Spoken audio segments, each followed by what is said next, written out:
Bienvenidos todos a esta tercera sesión del programa de Medicina Precisión que organiza el IDIVAL. Agradecer a todas las sociedades científicas que avalan este módulo su apoyo permanente.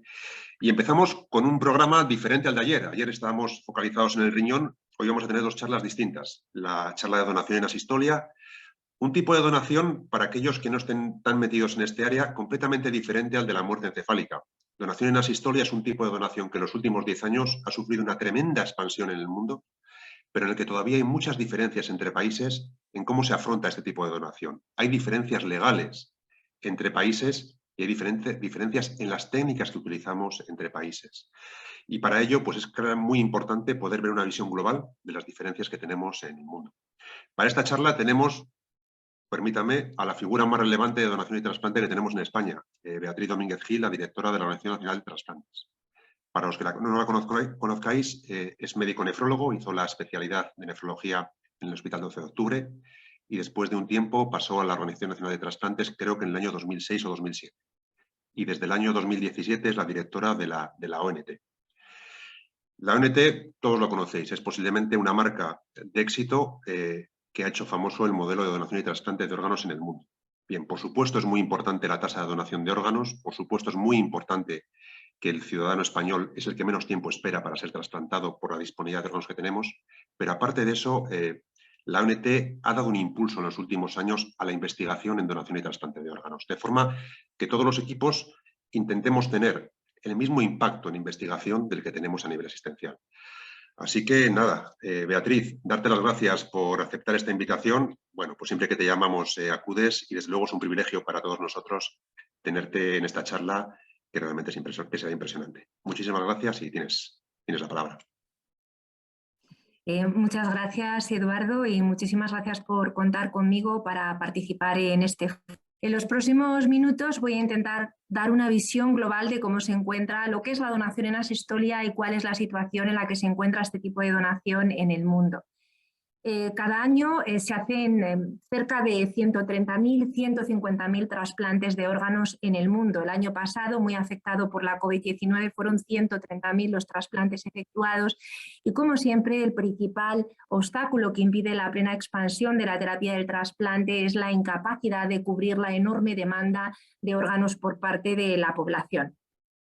Por eso, cuando hablamos de donación en asistolia es importante entender el porqué de este tipo de donación y hay que entenderla desde dos puntos de vista. Por una parte, el que acabamos de ver, la necesidad.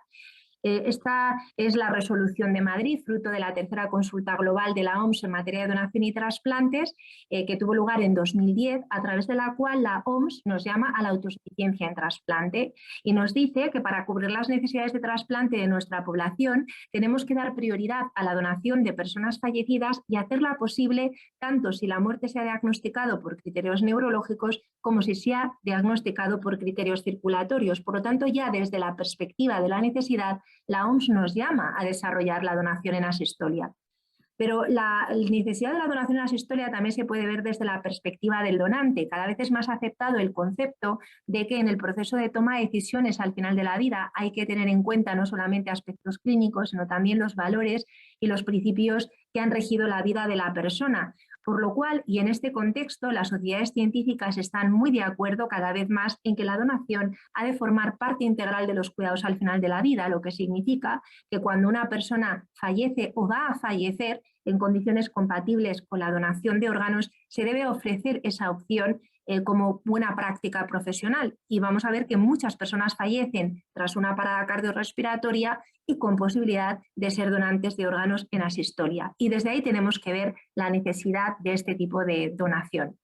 Cuando hablamos de donación en asistolia parece que hablamos de algo nuevo, pero realmente los primeros trasplantes que se efectuaron con órganos de personas fallecidas procedían de donantes en asistolia. Los resultados fueron nefastos por múltiples motivos y, por supuesto, por el efecto deleterio de la isquemia caliente en esos órganos. Además, en el año 68, el comité ad hoc establecido por la Universidad de Harvard establece los criterios diagnósticos de muerte encefálica, criterios que son ampliamente aceptados en la década de los 70. En España, nuestra legislación precisamente en el año 79, con lo cual la donación en asistolia se abandona, pero se renueva el interés por este tipo de donación en los 90, cuando algunos equipos empiezan a obtener buenos resultados con órganos procedentes de estos donantes. En este siglo, sobre todo en la segunda década de este siglo, cuando se expande la donación en asistolia en diferentes países del mundo, como veremos. Recordando un poco algunos hitos de la historia de la asistolia, conviene recordar que el primer trasplante cardíaco efectuado por Christian Barnard precisamente fue de una donante en asistolia, Denise Darval, que probablemente estaba en muerte encefálica, pero su fallecimiento se diagnosticó en base a la ausencia durante 7 minutos de actividad en electrocardiograma y ausencia de respiración espontánea. Y, en palabras sudafricanas del propio Christian Barnard, aquel corazón funcionó.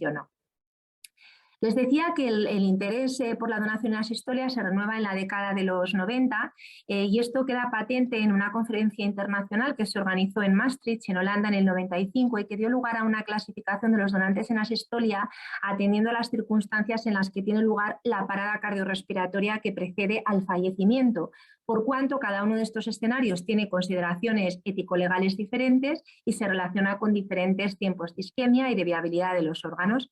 Se clasifica en categoría 1 la persona que se encuentra fallecida y no tiene indicación de reanimación cardiopulmonar, un tipo de donación que solo es compatible con la donación de tejidos.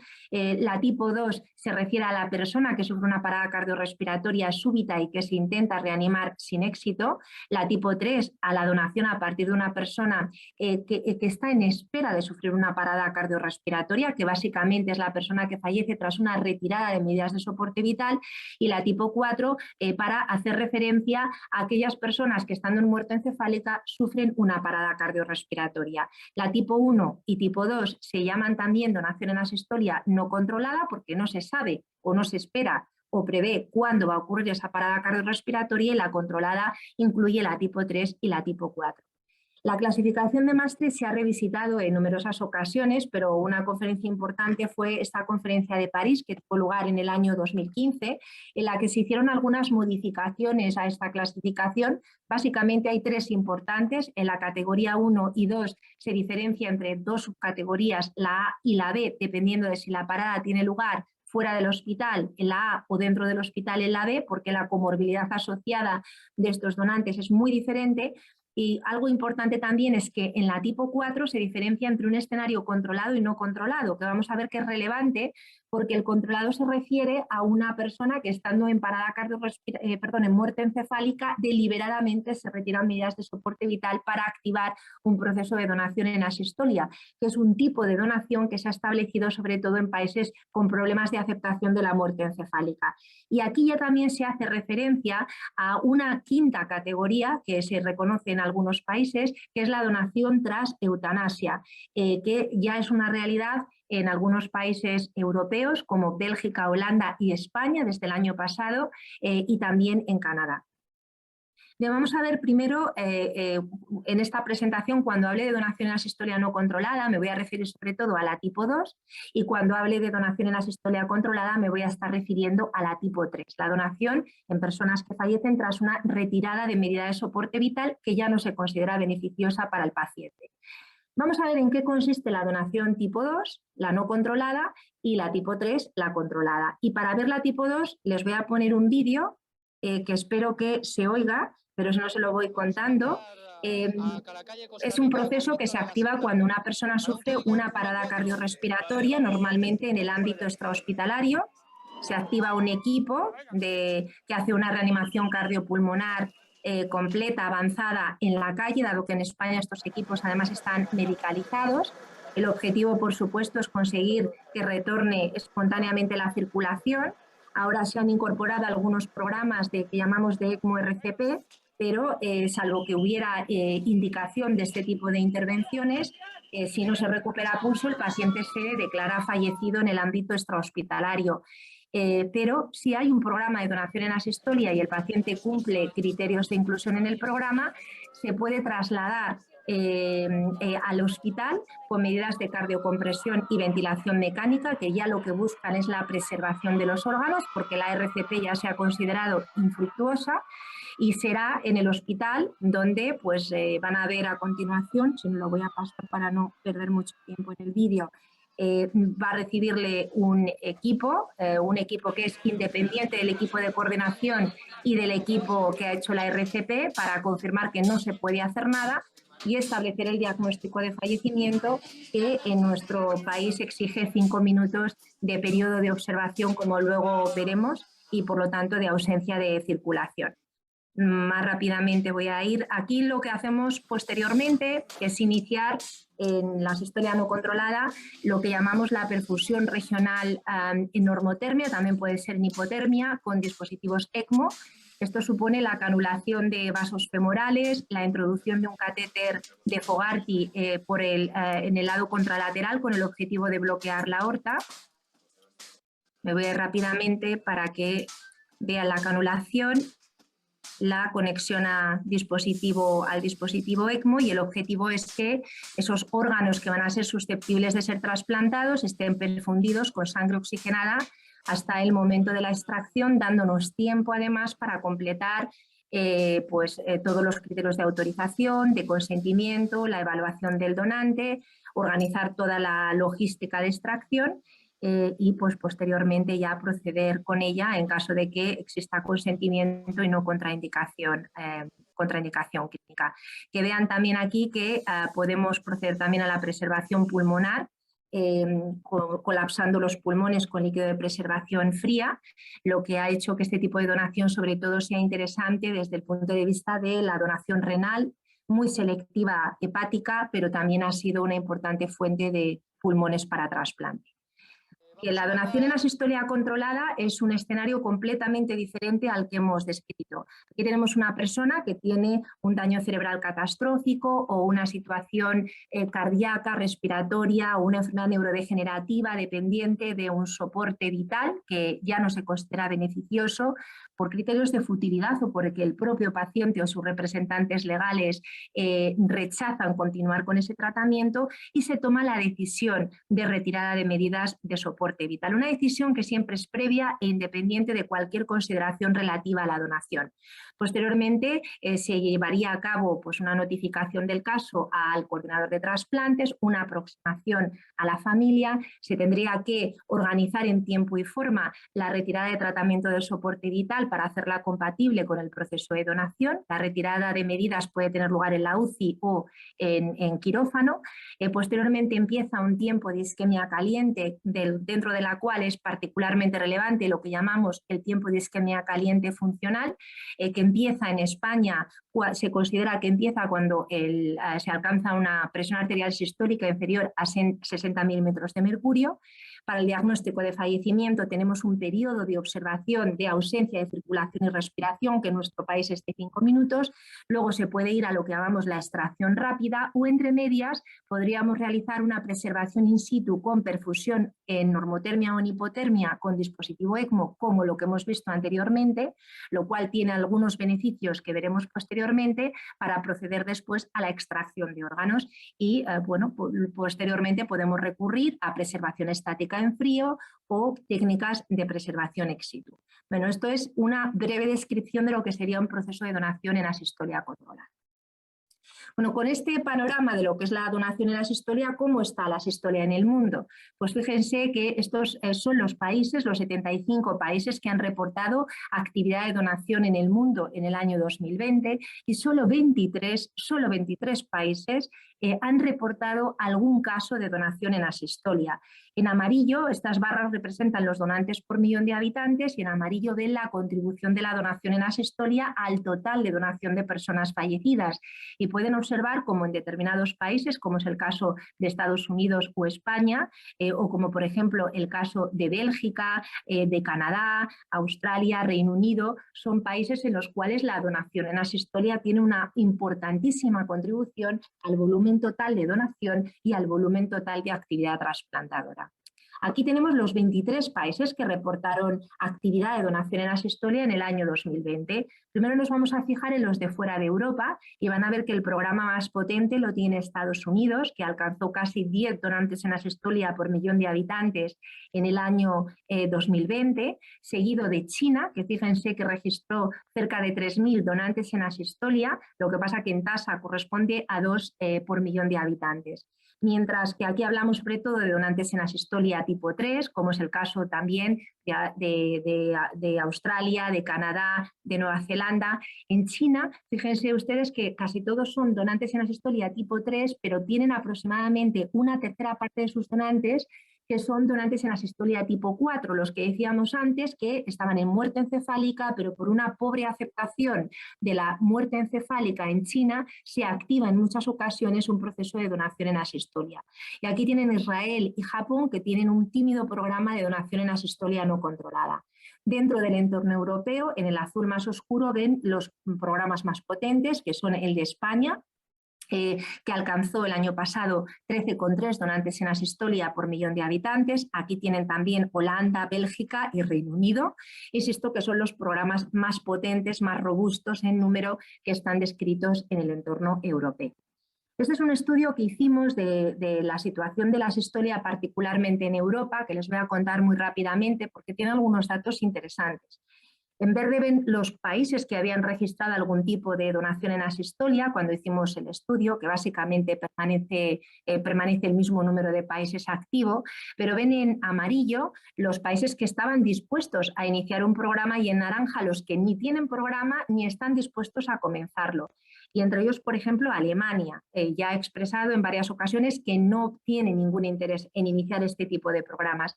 Y los principales motivos que aducían los países para no querer iniciar el programa era que los profesionales no veían la necesidad o no tenían confianza en el programa de donación en asistolia y en ocasiones otro tipo de obstáculos como obstáculos legales, que era el particularmente relevante en el caso de Alemania, y en ocasiones consideraban que el programa iba a ser extraordinariamente costoso. Dentro de los países que tienen donación en asistolia, en Europa, fíjense que existen 4 países que solo tienen asistolia controlada, que son Irlanda, Reino Unido, Noruega y Suecia. Hay 6 países que solo tienen un programa de asistolia no controlada, pero con una N muy pequeñita, que es Portugal, Polonia, Lituania, Letonia, Rusia e Israel, que ya lo habíamos mencionado anteriormente, y hay 8 países en verde oscuro que en principio tienen ambos tipos de programa. Pero en todos ellos lo que predomina con creces, incluyendo en España, es la donación en asistolia controlada, la tipo 3. Los programas se diferencian además en aspectos procedimentales importantes, por ejemplo, en el tiempo de observación de ausencia de circulación y respiración requerido para el diagnóstico de fallecimiento. Normalmente es de 5 minutos en la mayor parte de los países europeos, pero alcanza los 10 minutos, por ejemplo, en Austria, Irlanda y Portugal, y hasta los 20 minutos en Italia. Por lo tanto, enormes diferencias en cuanto al periodo de observación requerido para diagnosticar el fallecimiento. Y también existen diferencias procedimentales en el tipo 3 en particular que exploramos en este estudio que conviene remarcar. Por ejemplo, hay algunos países en los que no está autorizada la utilización de sustancias antemortem para mejorar la preservación de los órganos, como por ejemplo la heparinización. Hay varios países en los que no está permitida la canulación premortem y algunos en los que sí está permitida con ciertas limitaciones. Por ejemplo, en Italia no se permite la canulación femoral antemortem, sino que se permite la colocación de guías para localizar los vasos para completar posteriormente la canulación una vez se ha diagnosticado el fallecimiento. La extracción rápida de órganos es la habitual, como antes lo hemos descrito, pero fíjense que la perfusión regional normotérmica con dispositivos ECMO ya está bastante extendida en Europa, aunque es incipiente, es una primera experiencia en algunos países como por ejemplo en Bélgica o en Holanda, que solamente se está pilotando en el momento actual, pero es bastante extendida y mucho más de lo que era hace unos años. ¿Cuáles son los resultados de la donación en asistolia? En primer lugar, en términos de efectividad, me interesa volverme a referir a este estudio que hicimos en el Consejo de Europa, donde les llamo la atención ya de entrada, con datos de 16 países, en la diferencia de volumen de donantes en muerte encefálica, en asistolia controlada y en asistolia no controlada, que ven que es minoritaria en comparación con la tipo 3 o la controlada. En términos de utilización de donantes, es decir, donantes de los cuales al menos trasplantamos un órgano, fíjense que vamos del 93% en la muerte encefálica, 91% en la asistolia controlada, que por lo tanto tiene un porcentaje de utilización muy parecido a la muerte encefálica, 75% en la no controlada. Y la media de órganos trasplantados por donante, fíjense la diferencia, 3,5, 2,6 en la asistolia controlada, 1,6 en la asistolia no controlada. Por lo tanto, una diferencia de efectividad importante sobre la que tenemos que tener conocimiento. ¿Qué podemos decir de los resultados post-trasplante? En el trasplante renal, estos son datos del mismo estudio del Consejo de Europa, comparamos un importante volumen de trasplantes renales de donantes en asistolia controlada, 7.800 versus 3.200 de asistolia no controlada, y los resultados en términos generales son buenos, pero hay una mayor incidencia de función renal retardada en la asistolia no controlada, como era de esperar, más no función primaria y una peor supervivencia del injerto al año. Había diferencias significativas, la N era muy grande, pero en cualquier caso la supervivencia del injerto al año de los riñones de donantes en asistolia no controlada, fíjense que prácticamente alcanzaba el 91%. Por lo tanto, en términos generales, buenos resultados, pero si nos enfrentamos a una importante incidencia de función renal retardada, de necesidad de diálisis en el post-trasplante inmediato, más marcado en la asistolia no controlada, así como con más no función primaria del injerto. Existen muchas series publicadas de riñones de donantes en asistolia controlada, que son los mayoritarios, pero una de las series más importantes es esta serie británica, donde se observa una adecuada evolución en términos de supervivencia, muerte encefálica y en asistolia, incluso cuando se categoriza en donantes expandidos, y la única diferencia que se ve con la donación en muerte encefálica nuevamente es una mayor incidencia de función renal retardada, que llega a ser del 50% en esta serie británica. Recordemos que en este caso es sin heparinización premortem, sin canulación premortem y habitualmente con técnica súper rápida, y aún así los resultados son extraordinarios. En el caso del hígado, sin embargo, nos encontramos con el talón de Aquiles de la donación en asistolia. Esta es una revisión sistemática y un metaanálisis de la literatura donde se demuestra que el trasplante hepático de donantes en asistolia se relaciona con mayores complicaciones biliares, una mayor tasa de colangiopatía isquémica, fíjense aquí el riesgo de 10 veces superior, y también de pérdida del injerto y de fallecimiento. Como una imagen vale más que 1000 palabras, este es un órgano hepático, un hígado explantado por colangiopatía isquémica de un donante en asistolia con múltiples abscesos intraparenquimatosos, y esto demuestra los resultados limitados en el hígado de asistolia que nos ha hecho en términos generales ser muy selectivos clásicamente con este tipo de donantes, salvo innovaciones que hemos ido introduciendo en los últimos años. Con respecto al páncreas, quédense con que con una selección también muy adecuada de los donantes, en esta revisión sistemática de la literatura también se demostraban buenos resultados con una amplia serie en Estados Unidos y en Reino Unido. Y finalmente del pulmón, con esta revisión sistemática en la que se observan buenos resultados en términos generales equiparables en los pulmones en asistolia a los obtenidos en la muerte encefálica. También me interesa mucho este estudio de registro de la ISHLT, comparando pulmones en muerte encefálica y asistolia, misma supervivencia, y un análisis multivariado donde el tipo de donante no influye en la supervivencia del paciente trasplantado pulmonar. Por lo tanto, buenos resultados en riñón, muy buenos resultados en pulmón. En hígado tenemos que ser muy selectivos, en páncreas tenemos que ser muy selectivos si miramos a la historia y el evolutivo de los órganos de donantes en asistolia. ¿En cuáles son los retos que nos plantea la donación en asistolia a todos los países? En primer lugar, ponerlo en marcha. Fíjense en el caso de la asistolia no controlada, en este estudio, el Eureka, en el que se registraron cerca de 7.000 personas que en Europa, solo en un mes, habían experimentado una parada cardiorrespiratoria, solo el 28,6% recuperaron pulso. Y fíjense que a pesar de que las guías de resucitación europeas dicen que en caso de no recuperar pulso se debería considerar la donación en asistolia no controlada, este tipo de programas apenas existe en el entorno europeo y mucho menos en el entorno extraeuropeo.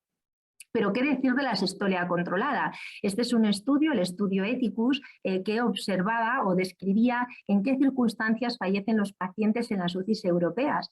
Y observó, fíjense, que, por ejemplo, comparando lo que ocurría a principios de siglo con el año 2015-2016, aproximadamente el 50% de las personas que fallecían en UCIs europeas lo hacían tras una no escalada de tratamiento, pero un 40% de los casos fallecían tras una retirada de medidas de soporte vital. Un 40% prácticamente de los pacientes en las UCIs europeas fallecen por retirar medidas de soporte vital y sin embargo hemos visto que en muchos países europeos, por ejemplo Alemania, todavía no se considera la donación en asistolia controlada. Por lo tanto, el primer reto es hacer esto posible y para ello en muchos de los países de nuestro entorno el primer reto es superar barreras ético-legales. ¿Qué barreras existen? Bueno, pues este es un algoritmo un tanto complejo que publicamos recientemente en Intensive Care Medicine, pero que trataba de representar la normalidad de la donación en asistolia. Este sería el proceso de donación en muerte encefálica y este sería perfectamente integrado el proceso de donación en asistolia controlada que se inicia a partir de personas con un daño cerebral catastrófico o con otras condiciones en las que se decide retirar medidas de soporte vital. Y los tres puntos críticos que desde un punto de vista ético-legal identificamos fue la decisión de retirada de tratamiento, el diagnóstico de fallecimiento y las técnicas de preservación, particularmente las técnicas de preservación in situ. Voy a ir muy rápido, pero de estos tres temas solo les quiero llamar la atención que hicimos una serie de recomendaciones en este paper. Y en primer lugar, de la retirada de medidas de soporte vital, primero que si se retiran medidas de soporte vital en las UCIs hay que considerar la posibilidad de la donación en asistolia. Y muy importante que la decisión de retirar medidas de soporte vital es siempre previa e independiente de cualquier consideración sobre la donación de órganos y que nuestros profesionales del mundo del trasplante no deben participar en este tipo de decisiones. Sí que me interesa detenerme un poco en el concepto de la muerte. ¿Qué es la muerte? Pues es que hay muchas formas de morirse, pero solo hay una muerte, que es el cese permanente, irreversible de las funciones cerebrales. Lo que pasa es que podemos establecer ese cese a través de dos sets de criterios. Podemos establecerlo por criterios neurológicos, el diagnóstico de muerte encefálica, o por criterios circulatorios. Y aquí el concepto sería el del cese permanente de la función cerebral. ¿Qué significa cese permanente de la función cerebral? Que cuando cesa la función, porque cesa, entre otras cosas, la circulación cerebral, esa circulación no se va a restablecer ni de forma espontánea ni de forma artificial. Por lo tanto, una vez se produce la parada cardíaca, después, por ejemplo, de la retirada de medidas de soporte vital, debemos observar un mínimo periodo de tiempo en el que todavía se puede producir un fenómeno de autorresucitación, nunca ha ocurrido más allá de los 5 minutos, y además no realizar ningún tipo de intervención después de diagnosticar el fallecimiento que pueda restablecer la circulación cerebral, porque durante un tiempo podríamos recuperar funciones cerebrales de restablecer la circulación. Bien, esto es importante porque ya enlazando con las técnicas de preservación, si vamos a utilizar una técnica de perfusión regional normotérmica con dispositivos ECMO, nos tenemos que asegurar de excluir la circulación cerebral.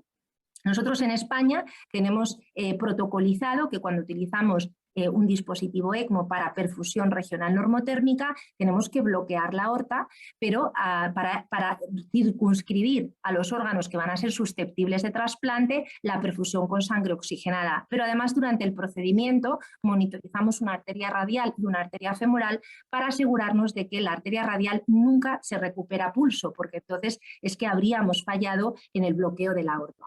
También que sepan que hay un grupo británico y canadiense que ha propuesto técnicas adicionales, siendo muy conocedor de que puede existir mucha circulación aberrante a través de la cual se podría producir la perfusión del cerebro durante la perfusión normotérmica. Y en este sentido, bueno, pues aparte del bloqueo de la aorta en caso de perfusión regional o de los troncos supraórticos en caso de perfusión tóraco-abdominal, ellos proponen hacer una derivación por encima del clampaje con el objetivo de crear una presión negativa o atmósfera de tal forma que cualquier circulación colateral se desvíe también y se impida esa reperfusión cerebral. Bueno, que conozcan esa situación. El segundo reto del que les quiero hablar muy rápidamente es que lo que no puede ocurrir es que la asistolia reemplace a la donación en muerte encefálica. Y esto, por ejemplo, ocurrió en Holanda cuando empezaron a principios de siglo con la donación en asistolia, que a medida que aumentaba la asistolia disminuía la muerte encefálica porque se tomaba precozmente la decisión de retirar medidas de soporte vital en personas que podrían haber evolucionado a muerte encefálica. Bueno, esto ha hecho reflexionar a muchos equipos, tanto en Reino Unido, voy a ir muy rápida, como en Estados Unidos, de tal forma que ante la decisión de retirar medidas de soporte vital, por ejemplo en este paper, en una persona con daño cerebral catastrófico se ha establecido siempre la dinámica de evaluar si es posible la evolución a muerte encefálica, de retrasar la retirada de medidas de soporte vital. Si esto es posible y con la autorización de la familia se puede retrasar la retirada de medidas y ver si se puede establecer el diagnóstico de fallecimiento por criterios neurológicos. Con este procedimiento es cierto que en este caso el Estado PO de Estados Unidos fueron capaces de aumentar el potencial de donación en muerte encefálica en un 16%, por lo tanto no reemplaza. Y finalmente, para acabar, ya sé que me voy a pasar, con lo cual voy a ir muy rápida, tenemos técnicas de preservación que son imprescindibles para mejorar resultados post-trasplante, pero sabiendo que hay personas de América Latina conectadas y de otros países, también debemos de eliminar de nuestra mente el concepto de que sin estas técnicas de preservación no se puede hacer donación en asistolia, porque se puede hacer donación en asistolia renal o muy selectiva de otros órganos y pulmonar sin técnicas de preservación sofisticadas. Pero estas técnicas nos permiten mejorar los resultados y aumentar la efectividad del proceso. Podemos hablar de técnicas ex situ o de la técnica in situ que ya hemos hablado, la perfusión regional normotérmica con dispositivos ECMO, que es por la que hemos apostado en España. Me interesa que sepan que con esta técnica, bueno, pues este es el aspecto de 30 minutos de parada versus 30 minutos de parada y RCP, y que es una técnica que nos permite regenerar órganos dañados por la isquemia, pero también nos facilita la extracción de órganos y nos permite evaluar la viabilidad de los órganos antes del trasplante. Bueno, para que tengan simplemente una foto de lo que hemos logrado con esta estrategia en el ámbito del trasplante hepático, ya con 545 hígados de donante en asistolia controlada obtenidos con perfusión regional normotérmica y 258 con extracción rápida, ven diferencias en supervivencia del injerto y diferencias significativas en supervivencia del paciente, y en este análisis multivariado vemos que con la perfusión regional normotérmica mejoramos supervivencia, reducimos complicaciones biliares, con la angiopatía isquémica, necesidad de retrasplante, incluso fallecimiento. Por lo tanto, esto se ha convertido en el estándar en España. También hemos conseguido mejorar resultados en el ámbito del trasplante renal gracias a esta estrategia, y finalmente ha sido imprescindible para la puesta en marcha de nuestro programa de trasplante cardíaco de donantes en asistolia, haciendo una perfusión tóraco-abdominal normotérmica y sin tener que recurrir a técnicas de preservación ex situ que son extraordinariamente costosas. Utilizando una preservación estática en frío, hemos sido capaces de, por lo tanto, de transformar la donación en asistolia de una donación renal en una donación de múltiples órganos, de hígados, de páncreas, de pulmones y finalmente de corazones. Fíjense que ya a 31 de diciembre habían sido 15 los trasplantes cardíacos en asistolia efectuados en España con esta estrategia, y en lo que llevamos de año ya son 6 más, y por lo tanto ya estamos en 21 procedimientos de esta naturaleza realizados por 9 diferentes centros de todo el país. Bueno, pues termino con esta frase de Albert Einstein, que decía que las personas que son están lo suficientemente locas como para pensar que pueden cambiar el mundo, son las que lo hacen. La donación en asistolia, particularmente la donación en asistolia controlada, se veía como un imposible en España hace apenas unos años, y sin embargo han podido ver cómo ha transformado la realidad de española en materia de donación y ha ayudado a transformar la realidad de nuestro mundo. Muchísimas gracias por su atención. Pues Beatriz, puedes dejar de compartir. Perfecto. Pues muchísimas gracias, Beatriz, por esta charla. La verdad, esta visión global que nos das pues, nos facilita muchísimo las cosas, entender todos qué supone la donación en asistolia en España y en el mundo. Muchas gracias. Gracias a vosotros. Un placer acompañaros. Muchísimas gracias. Now, it's my pleasure to introduce our next speaker, Dr. Stephen Large from Padworth Hospital in Cambridge. Stephen Large is a cardiac surgeon, and his group and the group of Australia, Sydney, they were the pioneers in heart transplantation from controlled DCD donors. However, they very soon realized that contrary to what happens in Australia, when the heart is obtained with rapid recovery technique, they transfer their knowledge in NRP, in normothermic regional perfusion, to this type of retrieval. They changed their minds, and now they are retrieving the hearts from controlled DCD donors with thoracoabdominal NRP. They have the largest experience worldwide with more than 100 transplants performed with this type of donors. And all of us, all the Spanish teams, all the European teams have learned a lot from Stephen and his teams. He has been in Santander twice, teaching us how to set up this program. And although we are in our very early learning curve, we are delighted with his teaching.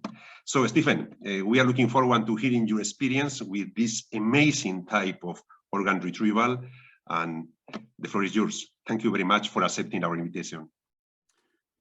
Eduardo and Beatriz, it's a, and everybody, all delegates, it's a great pleasure to be in this conference.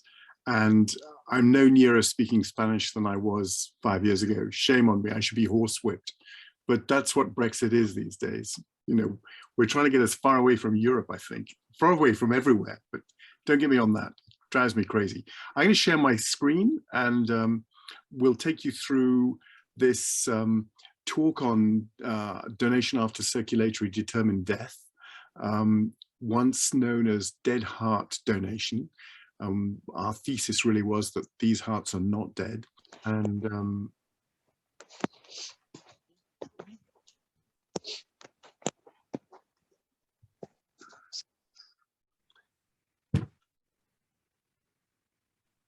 go on.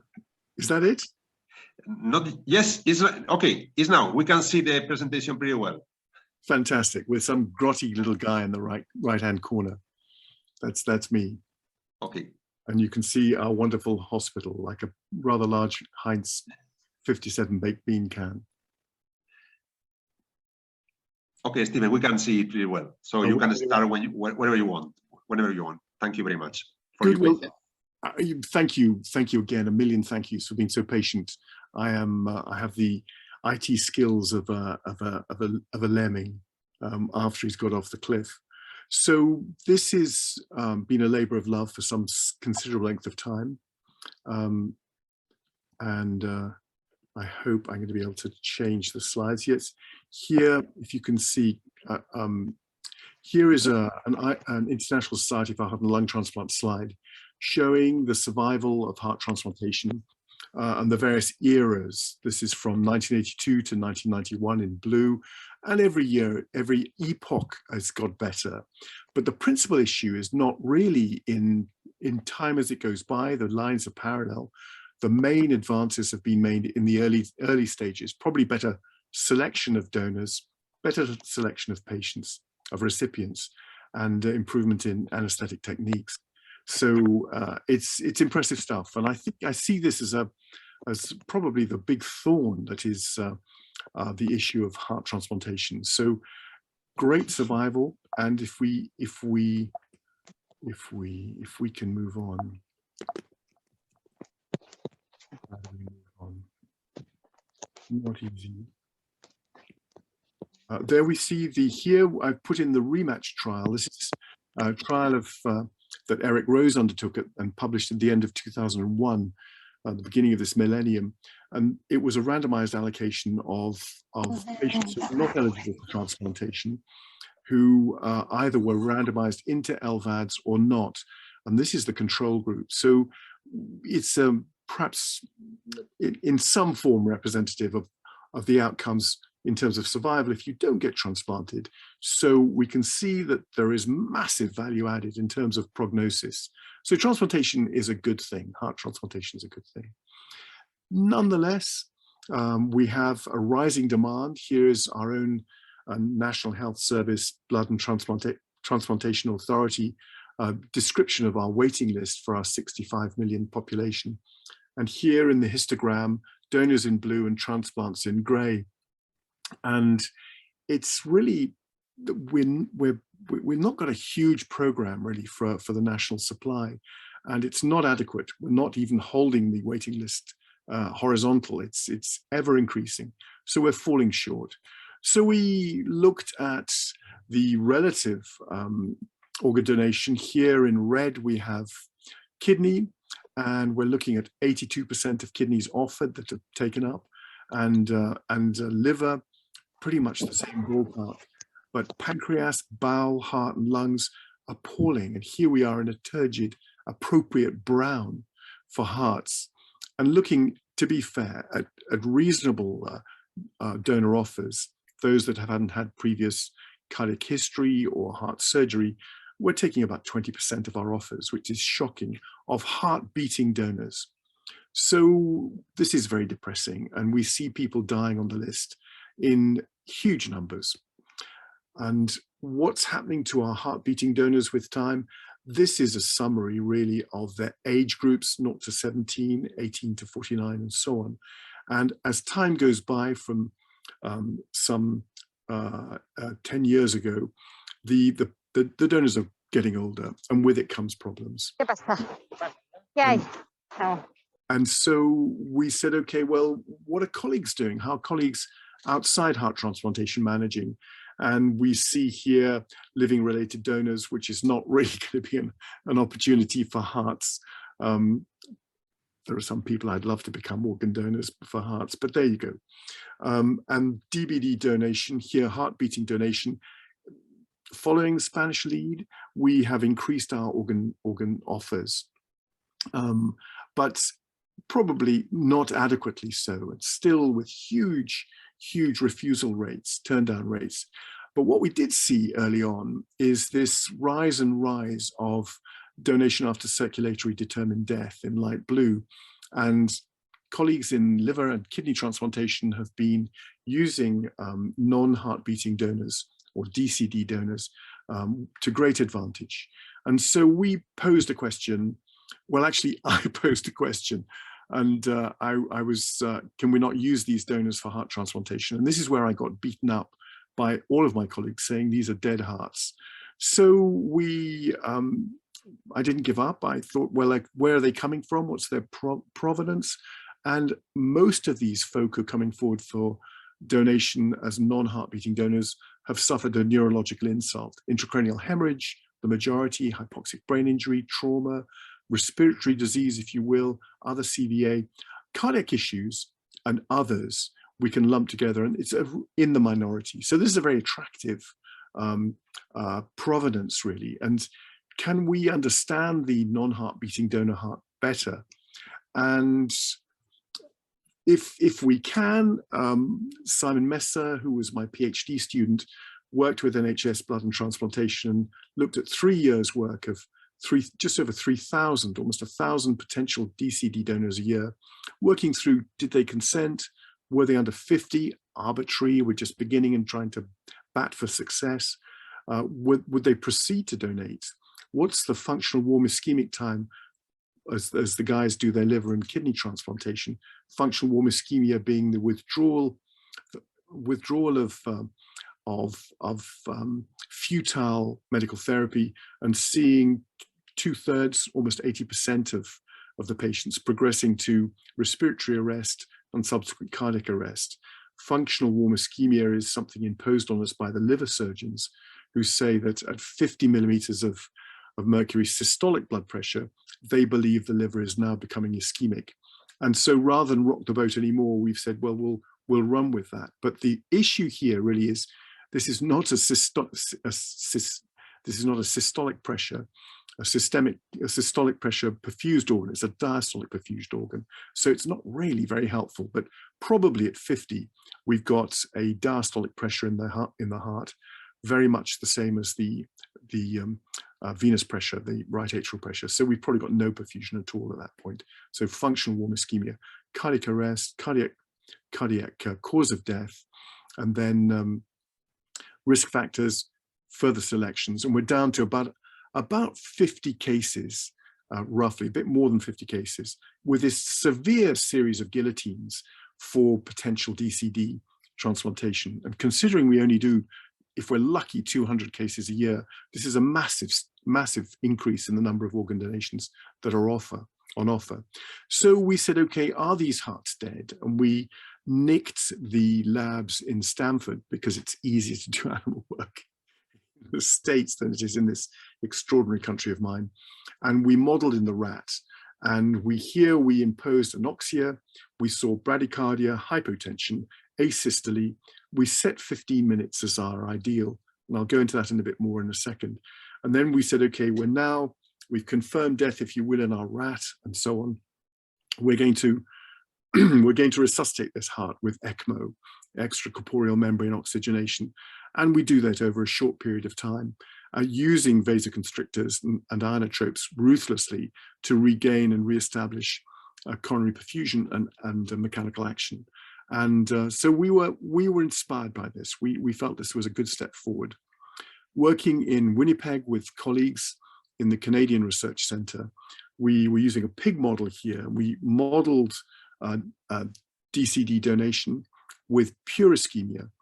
And here in black, if you can see through this penetration of, if you can penetrate the black through all this menagerie of colors, you can see a good peak of phosphocreatine, a very useful, rapid delivery of energy. And of course, the more recognizable 3 phosphates of adenosine.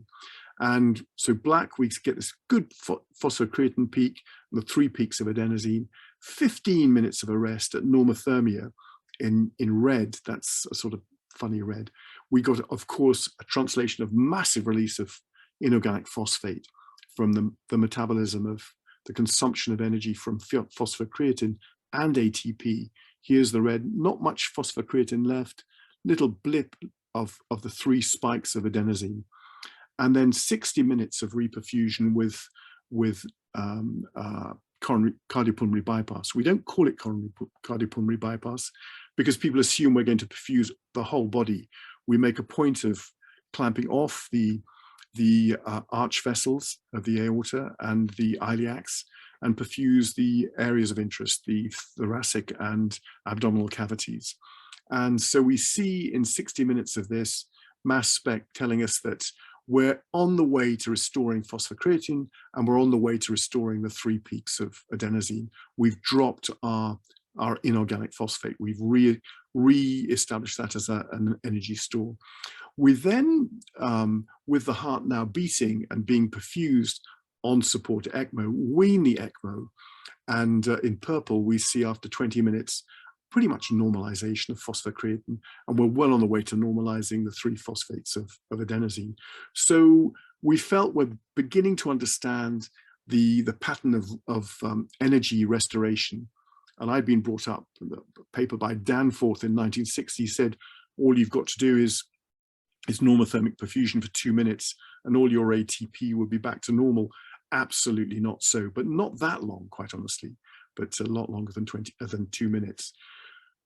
We've been very influenced by this extraordinary individual, Ganot, who worked with Jennings in ischemia. And here he perfused a series of rats with continuous perfusate, looking for cell damage histologically, so with no biochemistry, back and publishing this in the Journal of Physiology in 1975. And so he subjected rats to 30 to 55 minutes of anoxia and looked at the histology after 120 minutes of perfusion. His model was rather unusual. He's an unusual guy. He kept the perfusate running, but switched off the oxygen supply. So it was perfused, but not oxygenated. And that in itself was an extraordinary foresight, because we can now, I think we should separate oxygenation, reoxygenation, or oxygenation from perfusion. And so irrecoverable damage beginning to be identified histologically at 30 minutes in the rat heart, and game over, complete loss of the organ by 100% loss by 55 minutes. So it's a short window between 0 and 30, Gonod would tell us. And we were beginning to put together protocols. An extraordinary family in 2006 stepped forward and said, we like what you're doing. Our mother, our 53-year-old mother, has had a catastrophic stroke from which she's not recovering. And we and the intensivists feel that treatment is futile. She has a burning desire to be a multiple organ donor should this situation arise. So we're going to withdraw therapy and will, after death, donate what organs we can for transplantation. We know you can't, there's no legislation to say you can take the heart. In fact, you're denied a removal of the heart, but you can certainly try and recover the heart with TA, thoracoabdominal NRP. So opening the chest and the abdomen, clamping the arch vessels, clamping the iliacs, establishing cardiopulmonary bypass after some heparin. And in this situation, to try and model for whether this was going to be a recovered organ for subsequent transplantation, we put pressure volume loop machines into cannulae into both the right and the left ventricles. And in you and me, albeit if you've got triple vessel disease, all your coronary arteries are diseased. This is, but otherwise a good left ventricular and right ventricular function. Here's the pressure volume loop of varying filling in the right ventricle, rather triangular and typical of the recordings. Here, much more familiar is the left ventricular recordings of pressure volume loop, and we've varied volume here, and we can get an end systolic.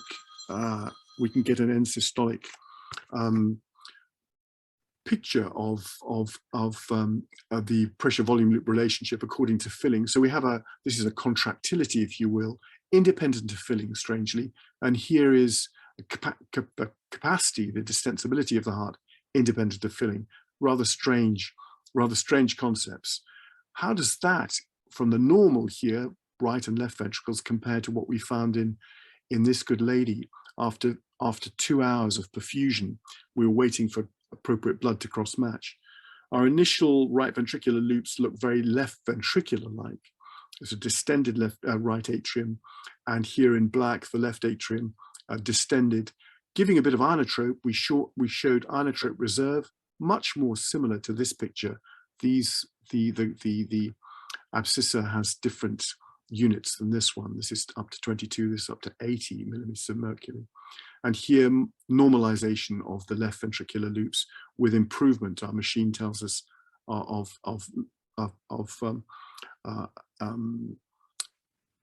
preload independent contractility. So we were enormously encouraged by this, and it made a huge amount of criticism in the end, and I got my knuckles firmly wrapped because I didn't have local hospital governance here. So anyway, I was forgiven after a while.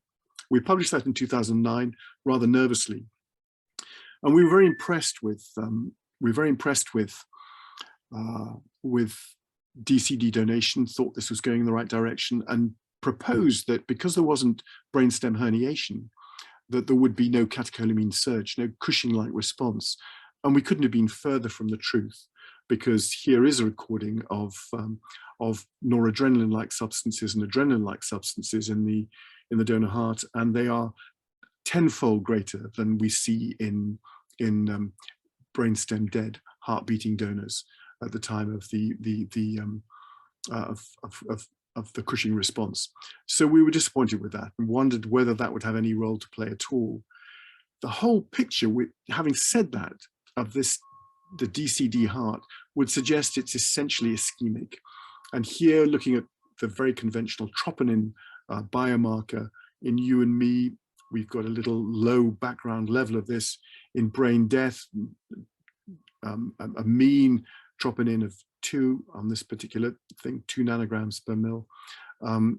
15 minutes of arrest in DCD donation, much the same as brain death. double that arrest time to 30 minutes, and you see an appropriate and expected rise of troponin. So in the face of what Gounod was telling us, we are hurting the cells, and but this, he would suggest, histologically, it's not permanent. So looking back, saying, can we do this? Is it possible? We see that the mischief on the 3rd of December in 1967 in Grooteskuur, Afrikaans for barnyard, Marius and Christian Barnard took the heart from Denise Darvell, and a girl who had a road traffic accident, and she arrested moments after arriving in Marius Barnard's operating room in Grooteskuur, and he recovered the function of her heart with basically TANRP, cardiopleged the heart, and took it through to his brother, who was operating on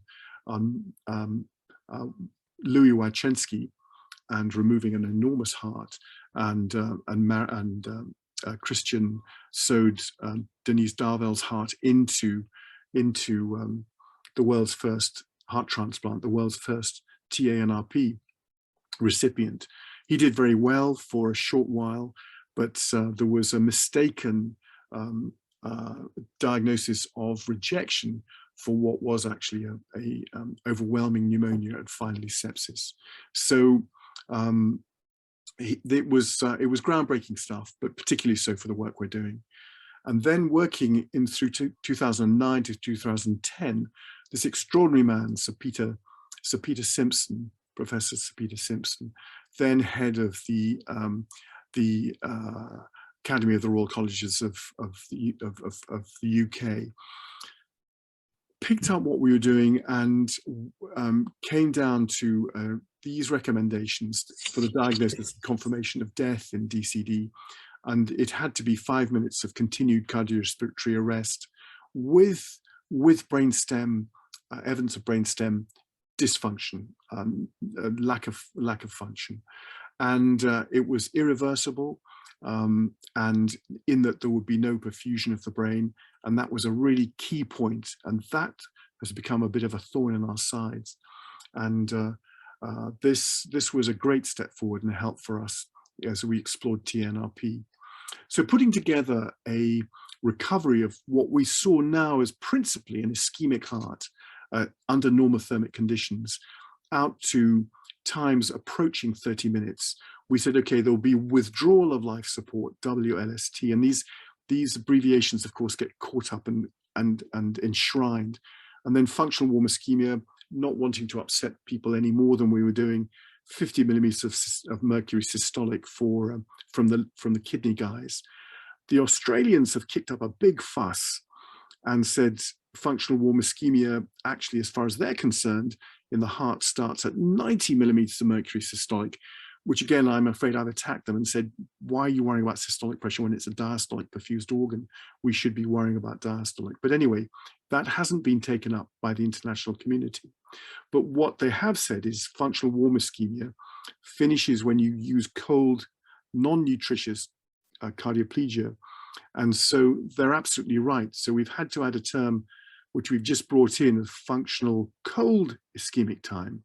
So FWIT plus FCIT makes functional total ischemic time.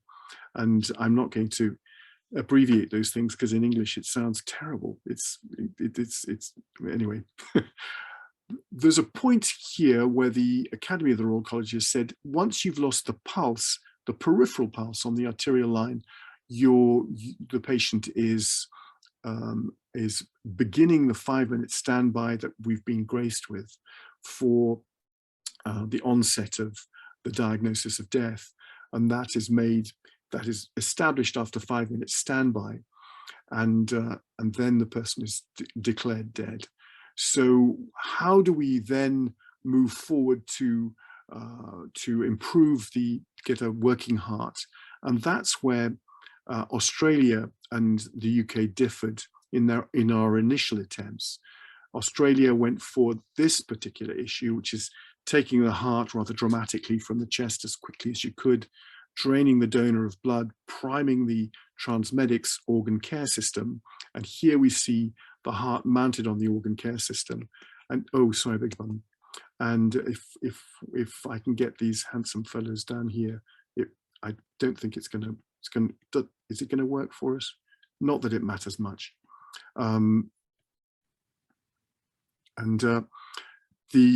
So direct procurement, this heart will start to beat. We'd see it ejecting through this de-airing line here into the circuit. It's a Langendorf preparation.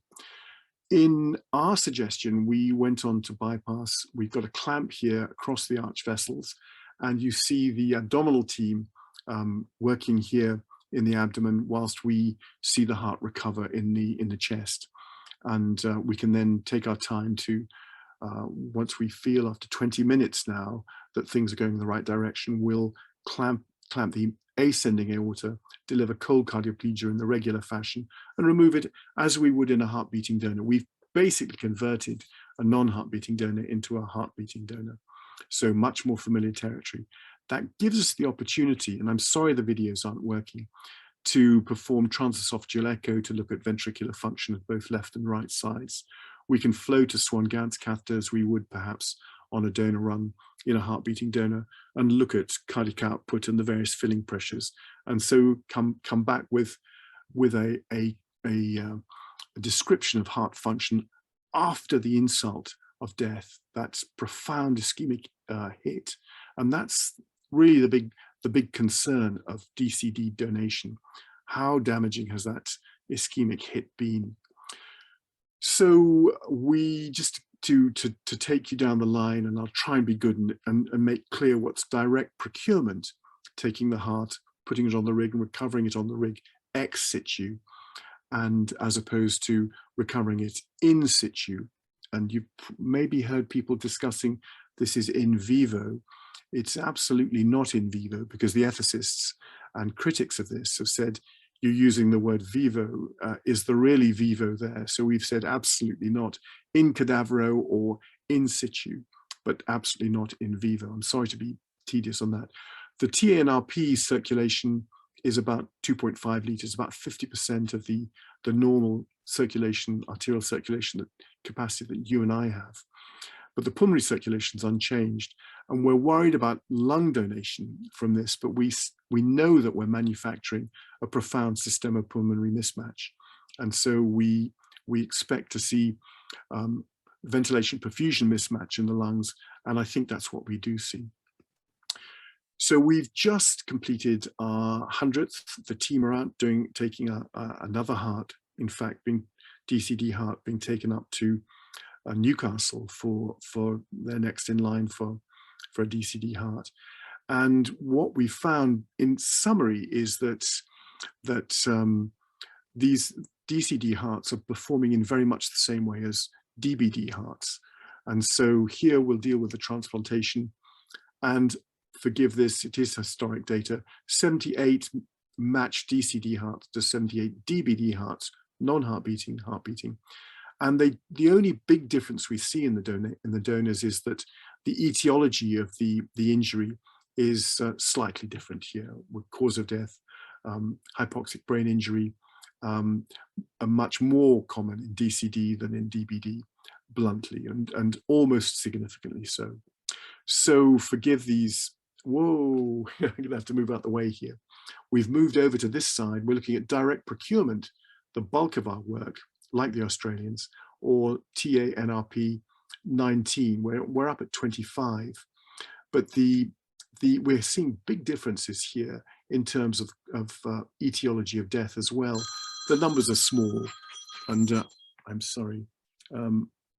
And we then go on to warm ischemic time, which these are a bit confusing, but warm ischemic time of the order of 34 minutes. So a bit nerve-wracking from the original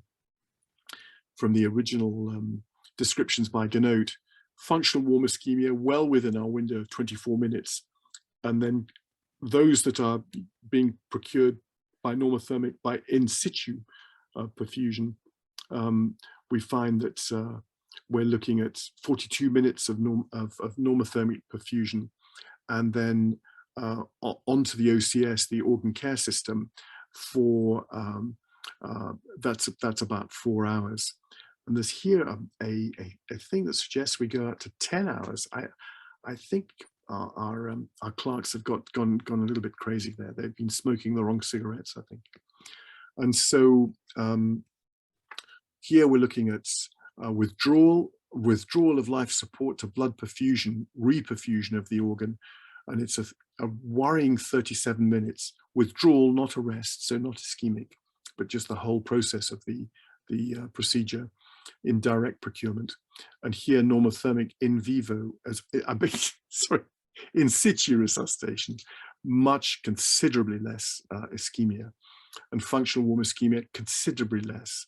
Asystole to blood perfusion, reasonably less, and withdrawal to death much the same time, showing that these donors are much the same, leading to either direct procurement or NRP. There's no particular bias.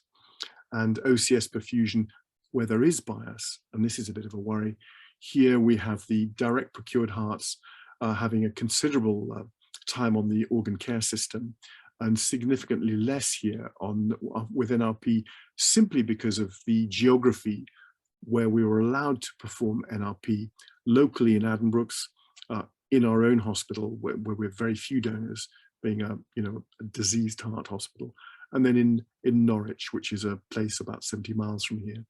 And so much closer nonetheless than places like Scotland and Cornwall and so on, which constitute this mean here. So are we looking at the outcomes of NRP versus direct procurement, as we'll see now, in terms of shorter ischemic times, or is there a component of shorter OCS times too?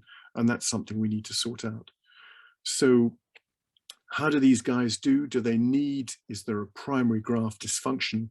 And we see that about 30% need some form of mechanical support.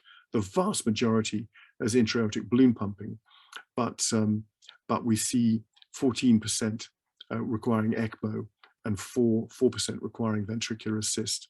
So significant stuff. Treated rejection, much the same as we'd see otherwise. And so do we see with DCD in general, back to our 78 cohort, matched to 78 DBDs, do we see much difference between time on the ventilator? No. Hemofiltration requirement? No. Duration on intensive care? No. Hospital stay, governed rather by protocol, quite honestly, but no big difference. Treated rejection? No. Ejection fraction, for what it's worth, an appalling method of assessing function, no significant difference. If we get me out of the way, it's difficult to know how to move out the way. If we look here now at the 56 direct procurements and the NRP, this interesting little group, we see ventilation. We saw shorter ischemic times. We see less dependency on the ventilator, significantly so, less filtration, less time in intensive care, less time in hospital, much the same ejection fraction, and treated rejection, an attractive halving. But the numbers are small, and we're very worried about that. And so our numbers are small, and the UK is worried, and I'll tell you about this in a second. So if you look at the overall survival, back to DBD versus DCD, numbers small again, but this is the original cohort. And we see that the outcomes seem to be very much the same in terms of 1-year survival. If you take out of this group the TANRP, our first was 8 years ago, and Spain is following this lead, and as is Belgium, as is a number of places, as are a number of places in the States, but particularly Vanderbilt in Tennessee, where they're doing one of these cases every 1.5 weeks. And we've combined with them and Belgium to try and get more cases. And you'll see in a minute the results of those 59 cases we put together of an international series. No deaths, no heart-related deaths. There's one death, all-cause mortality in this 59 group, and that was due to a spontaneous dissection at the time of implantation of one of the recipients in Vanderbilt. And just, we've probably got some sort of selection. It's shorter time on the OCS. If you're doing that with us in Papworth, everybody else is using cold storage and going out to extraordinary times. We've modeled here cold storage in, in TA-NRP to 2 hours in pigs using pressure volume loop, and there's no significant difference between post-resuscitated heart perfusion on the OCS or with cold storage. And we said, well, you're safe to 2 hours. The Belgians have been to 2 hours. Spain has been, you've been in your short experience to 4 hours, which is fantastic. I think it's absolutely wonderful. And I was talking to Ash Shah in Vanderbilt, and he said, so what? We've been to 6. So I'm just having a little bit of a heart attack here, getting over these extraordinary results, but it's wonderful. And of course, ice costs about €5, depending where you buy it. And of course, the OCS costs 75,000 euros, wherever you buy it. So 4 issues with NRP and direct procurement. Organ assessment. How do we know we've got a good organ? Well, we're told by transmedics to follow lactate trends. And here we're on NRP. This is perfusion in the donor. And then we take it out and put it onto the OCS machine, ex situ machine perfusion, TA-NRP. We see generally everything's coming down in the first 13 TA-NRPs that we did. But there are various issues where the lactate goes up. And so we've questioned this, and we've just written a review of our I think we had 93 patients in the review. It's just coming out in the Journal of Heart and Lung, where any approach for to describe the handling of lactate by the heart, the generation of lactate, the consumption of lactate, in no way is allied to the use of mechanical assist, which we're using as a surrogate for death, if you will. There are minimal deaths. And so we've said that we think we're being misguided by lactates and probably turning hearts down. And there are some hearts here that we would have turned down if we'd taken transmedics seriously.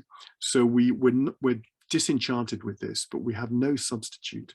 And so there's work that we're just putting together now to try and find a good biomarker or physical marker of that describes clinical outcome, ideally to 30-day survival and 1-year survival. We can't afford the transmedics. It's so prohibitively expensive. So we've made our own, and this is called the multiple organ perfuser, or the Morgan. Nothing to do with the fact my wife is called Morgan. And here we've got the heart in the organ chamber. It's a Langendorf, and it's been designed so it goes into a CT scanner, so we can do coronary angiography and maybe make sizable inroads into the relatively small number of cases that are thought to have coronary disease, people perhaps at risk of coronary disease. And organ usage, are we upsetting the DCD donation of lungs, kidney, liver, pancreas? And it would seem that if we don't go, and that of course is important, why are you not going? Because there's previous heart disease and so on. Lung donation low, kidney where you'd expect it to be, liver perhaps a bit lower than normal, and pancreas of its own there. When we do go, and they're generally younger patients without heart disease, 83% of the patients arrest, and pretty much all the people we attend, we're taking hearts from. And in some cases, we may be having an increased use of lungs, but there's real nervousness because the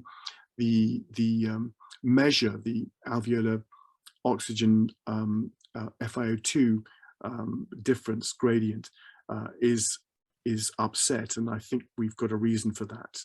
But folk are not taking lungs, and they probably ought to be put onto EVLP to try and recover function. I think we probably find they're fine. Kidneys, no significant change. Liver may be improved. I'll show you why in a second. Pancreas, not much change. So does NRP upset other organ procurement? And I've put in here the really good news thing. Where we don't use NRP, there is concerns about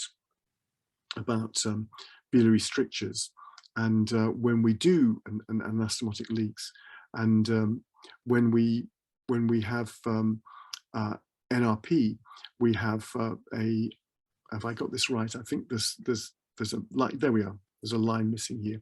We have no ischemic cholangiopathy, 15% when we don't use NRP. So the liver teams were very pleased with the development of NRP for their livers.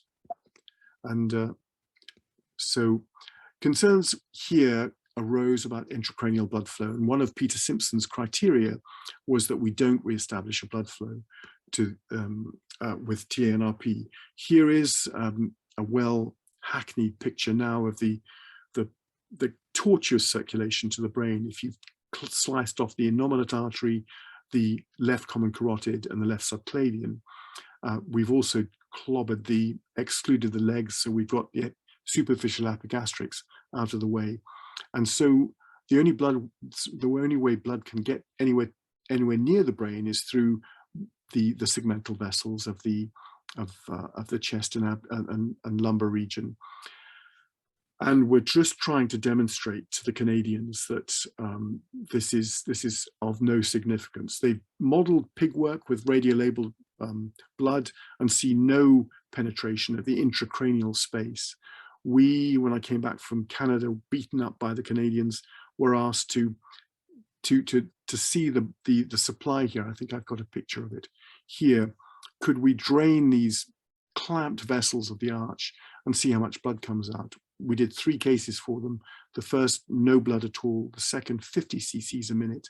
And the third, 200 cc's a minute. This has caused alarm. And we're now going to a tortured series of studies where we're going to look at CT, contrast angiography during organ procurement, either in the model of abdominal NRP, where the cross clamp here is on the diaphragmatic aorta, and to satisfy the liver, kidney, pancreas surgeons. And will, I hope, if I persuade well, there's a meeting actually at the moment for this argument, remove this one, and of course allow TA NRP, thoracoabdominal NRP, and see if we get brain perfusion on the second radiocontrast run. So that's still an open book.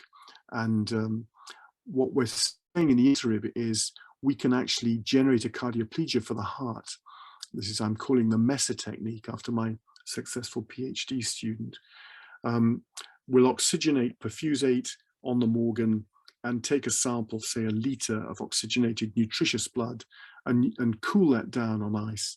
And so as soon as the patient comes into the room, the donor comes into the room, we can infuse the isolated aortic root with this cross clamp, and so cool the heart, but also start a nutritional process and the beginning of recovery here in situ, in cadavero, and maybe gain the short ischemic times we've seen with TNRP, and not upset everybody with our perfusion techniques of the thoracic aorta. So we've seen this already. This is the current proposed method, cumbersome and exasperating. So 8 take-home points before we tease out the TNRP series. NRP is probably the quickest way to replenish energy stores, both within the chest and the abdomen. Gives us a chance to assess cardiac function after death. So, is this going to be a good heart? Is it going to be a bad one? And after the second insult that is required for transformation of futile medical therapy in somebody who's not quite brain dead yet and goes on to become brain dead.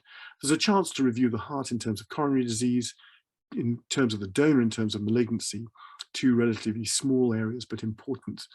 We reckon there's about 1.5 extra donors per million population as a result of this. And we're just getting back to the Barnard brothers' work in '67 and cold storage. And I'm not in a position to tell you about cold storage after TNRP. You are the masters of that, along with Vanderbilt. And here I've tried to summarize our slow development of pediatric program, but the organ is designed to take neonates right up to massive, huge adults. And I'm saying here our smallest so far has been 44 kilograms. not so, it's 34 kilograms, but that's cranking the OCS to the absolute limit that it can possibly do. But the Morgan we've modified so it can be used for pediatric work. It has to go through the licensing authorities in this country to get the equivalent of a CE mark. And it appears so far that DCD in the early and mid-term seem to be behaving very much like heart beating or DBD donors. What we've done is, of course, to queer the patch in terms of this issue, the ischemic time and the impact of ischemic time on outcome. And after about 3 hours, the ISHLT suggests there's problems. But here we have in green the ischemic time for the explanted heart transported on cold. In Europe, this sort of level. North America, very good. And elsewhere in the world, even better than the States. And we are here in the UK looking at, in Europe, I'm sorry, looking at 4 to 6 hours, and rather uncomfortably so, as we begin to increase the relative risk from this increased cold ischemic time after organ donation. So here with DCD, we've thrust in a new form of protection during transplantation, which is perfusion. Transmedics looked at cold versus organ perfusion, normothermic perfusion during transportation, knowing that their machine would bring better results, and found that there was non-inferiority. But it was not a blinded study, so if the implanting teams knew the heart was on the OCS, they took longer, significantly longer, to put it in. So I think Transmedics missed a trick there, and it's beginning perhaps of taking hearts that are initially thought heart-beating donors, that maybe there's an opportunity to use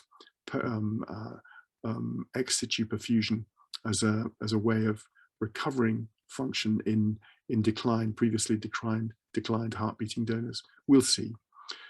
Looking at 77 DCDs, as the team did here at Papworth, again comparing to 153 DB recipients, this is just in press at the moment from my cardiological colleagues, they found no significant difference in left ventricular ejection fraction, as we've already reported at 12 and 24 months.